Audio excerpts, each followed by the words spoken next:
Gubernur nomor urut 2, Ibu Hovifah, calon gubernur untuk ke podium. Kami akan mulai sesi debat terbuka pada malam hari ini. Kesempatan pertama kami berikan kepada Cagup nomor urut 2 untuk memberikan pertanyaan kepada Cagup nomor urut 1.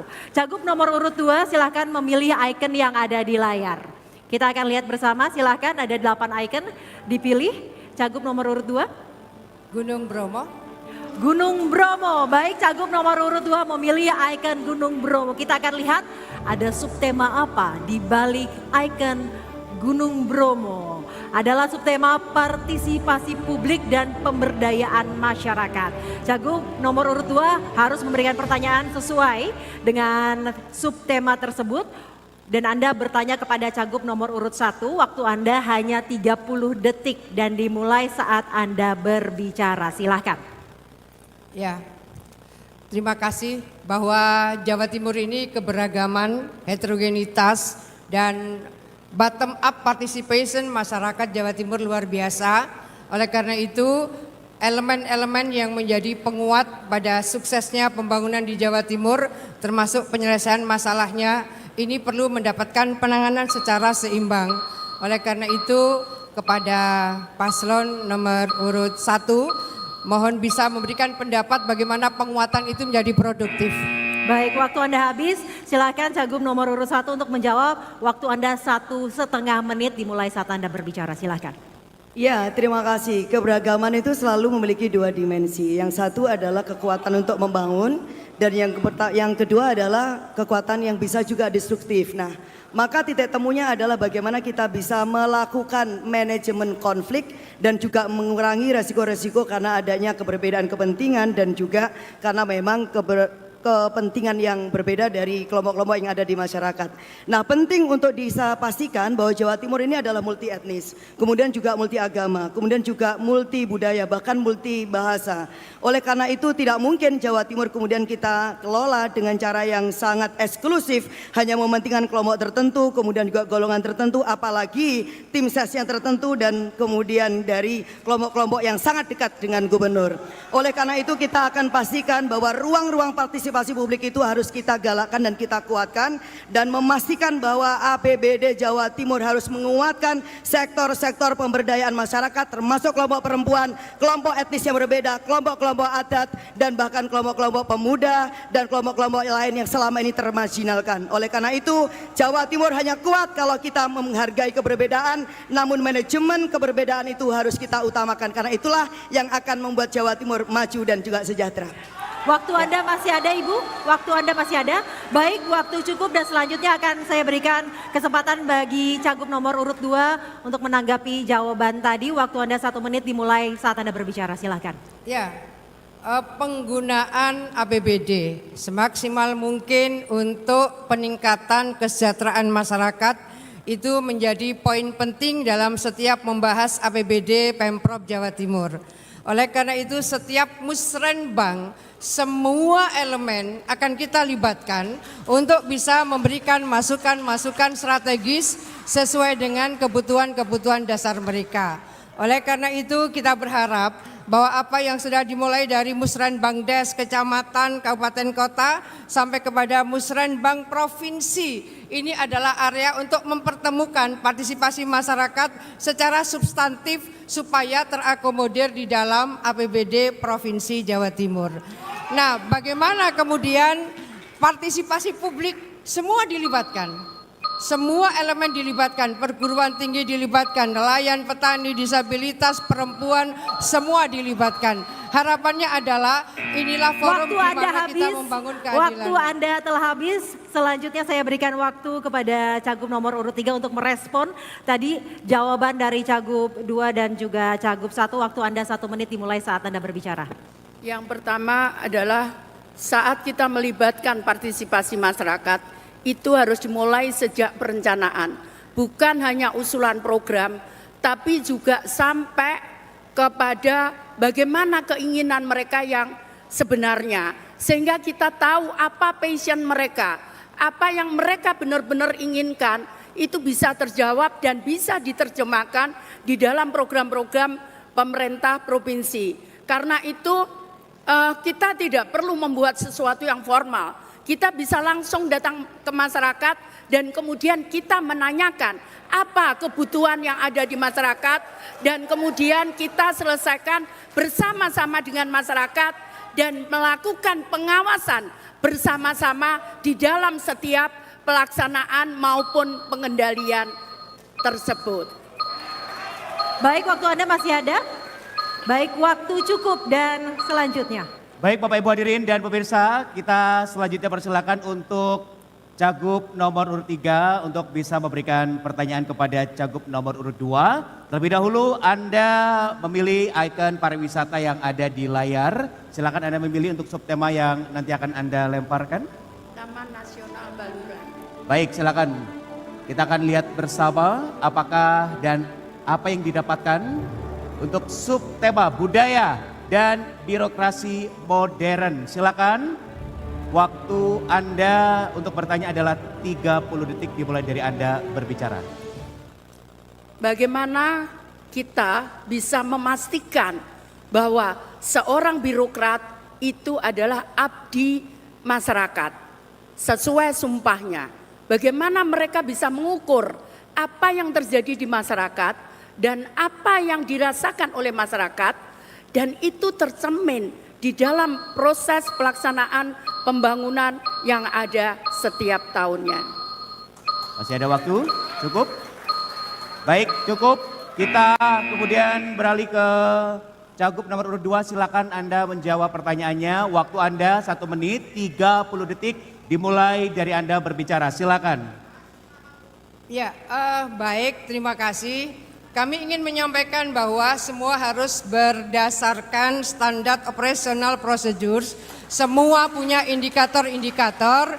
Jikalau kami kembali ingin menyampaikan standar pelayanan minimum Pemprov Jawa Timur sangat tinggi. Kita mencapai 98,43%. Itu artinya bahwa terukur. Dari mulai staf, kepala-kepala UPT sampai kemudian kepala-kepala dinas sampai dengan stekda.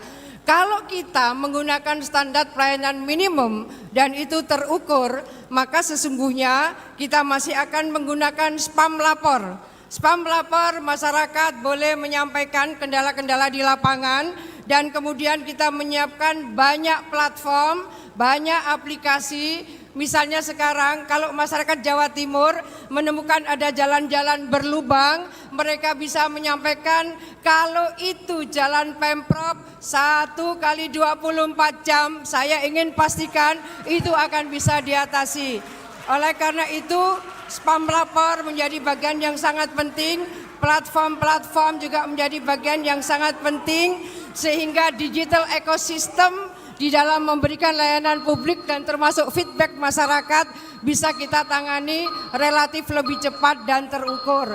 Oleh karena itu apa yang kita lakukan kita akan terus berbenah. Waktu habis. RP kita juga Waktu sangat habis. tinggi. Kita kasih. beralih ke calon gubernur nomor urut 3. Anda menanggapi jawaban. Waktu Anda 1 menit dimulai dari Anda berbicara. Silakan. Terima kasih. Jadi saya banyak berkeliling di Jawa Timur. Banyak di beberapa wilayah mereka kekeringan, mereka membutuhkan air, namun tidak ada siapapun yang datang. Yang kedua, para petani mengeluh tidak adanya pupuk di lapangan dan tidak ada siapapun yang menangani. Para penderita sakit saat dia kena sakit kanker di mana setiap bulan dia harus kemo, dia harus pergi ke Surabaya yang biayanya cukup mahal. Tidak ada yang mendengarkan itu. Pertanyaannya di manakah birokrasinya? Kemudian yang kedua adalah bagaimana saat kita merasakan penderitaan rakyat itu di dalam penderitaan kita seluruhnya mulai birokrasi sampai pimpinan yang tertinggi. Terima kasih. Masih ada waktu? Cukup? Kita ke Cagup nomor urut 1. Silakan Anda merespon jawaban dari Cagup nomor urut 3 dan 2. Waktu Anda 1 menit dimulai dari Anda berbicara. Silakan. Ya, terima kasih. Bagi saya itu pemerintahan, birokrasi dan kepemimpinan itu akan dilihat dari sebuah ketulusan. Jadi kalau pemimpin dan birokrasi itu tulus, maka dia pasti akan memberikan respon yang sangat cepat, tepat, dan kemudian sat-set. Nah itu penting. Ada banyak kasus di Jawa Timur ini, salah satu contohnya di mana ada kiai bahkan yang cerita ada kasus pencemaran limbah industri di Beji Pasuruan. Bertahun-tahun ternyata tidak ada yang merespon. Bagaimana kemudian ada solusinya? Maka kalau menurut saya penting kemudian kita bisa mengadres isu-isu yang seperti ini dengan menghadirkan inovasi bukan hanya dengan teknologi tetapi juga dengan ketenagakerjaan, dengan kesiapsiagaan dan juga birokrasi yang 24 jam bekerja dan 7 hari juga bekerja dengan hati dan penuh dengan cinta kepada rakyatnya. Saya kira itu yang sedang krisis di Jawa Timur ini. Ya. Masih ada waktu? Cukup? Ya. Baik, silakan Cia. Baik, selanjutnya akan kami berikan kesempatan kepada Cagup nomor urut 1 untuk memberikan pertanyaan kepada Cagup nomor urut 3. Untuk itu, mari kita saksikan ikon yang masih tersisa untuk dipilih, silahkan. Saya akan pilih Kawah Ijen. Baik, yang dipilih adalah Kawah Ijen dan kita akan melihat subtema apa di balik logo Kawah Ijen. Silahkan, subtema yang akan menjadi dasar pertanyaan adalah mitigasi bencana dan bantuan sosial yang berkeadilan. Pertanyaan harus sesuai dengan subtema tersebut dan waktu Anda bertanya kepada Cagup nomor urut 3 adalah 30 detik dimulai saat Anda berbicara, silahkan. Ya, terima kasih. Saya mengajukan pertanyaan Nun Sewu ya Ibu Risma. Ibu Risma ini punya pengalaman sebagai Menteri Sosial. Tetapi kita sering masih mendengar bahwa ada persoalan-persoalan yang terkait dengan keadilan para penerima bantuan. Karena pernah ada satu masa ketika data itu kemudian dikembalikan kepada data lama, sementara data yang diajukan dari desa itu udah ada. Apa yang langkah yang terbaik yang harus Ibu lakukan untuk keadilan penerima bansos ini? Ya. Baik, waktu Anda masih ada, cukup? Baik, dan selanjutnya Cagup nomor urut 3 untuk menjawab pertanyaan. Waktu Anda 1 menit 30 detik. Ya, Dimulai saat Anda berbicara, silahkan. Ya, saat saya menjadi Menteri Sosial, untuk data bantuan sosial kami mendapatkan nilai 100 dan 98 dari KPK. Yang kedua, saya ingin menyampaikan bahwa mitigasi bencana memang harus dilakukan. Wilayah pantai selatan Jawa Timur itu sangat rentan karena di sana ada sesar dan juga gunung berapi. Karena itu yang perlu dilakukan adalah bagaimana mengedukasi masyarakat untuk kalau saat terjadi bencana dan menyiapkan. Kita sudah punya lumbung-lumbung sosial di mana di situ ada tenda, di situ ada alat-alat untuk dia bisa berfungsi air, mencari air bersih dan sebagainya. Juga menyiapkan kampung siaga bencana di mana masyarakat di situ diajarkan bagaimana kalau terjadi misalkan tsunami, mereka harus lari kemana. Maka di situ disiapkanlah lumbung-lumbung yang bisa untuk menghidupi selama 1 minggu. Dan itu sudah saya lakukan saat saya menjadi Menteri Sosial.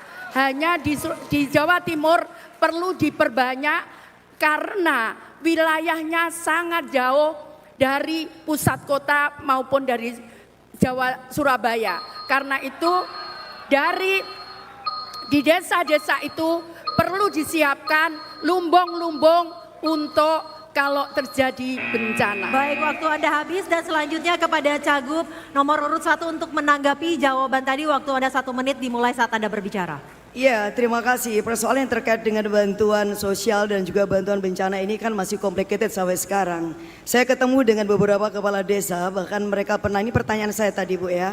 Mereka bilang pada saat di mana bansos itu harus dibagi, mereka kalau perlu itu harus minggir dari desa karena takut dikeroyok oleh warganya. Kenapa? Karena tidak sinkronnya antara data dan kemudian juga siapa yang kemudian berhak untuk menerima bantuan dan ada kondisi yang antara gap. Nah ini yang menurut saya penting untuk satu data Jawa Timur.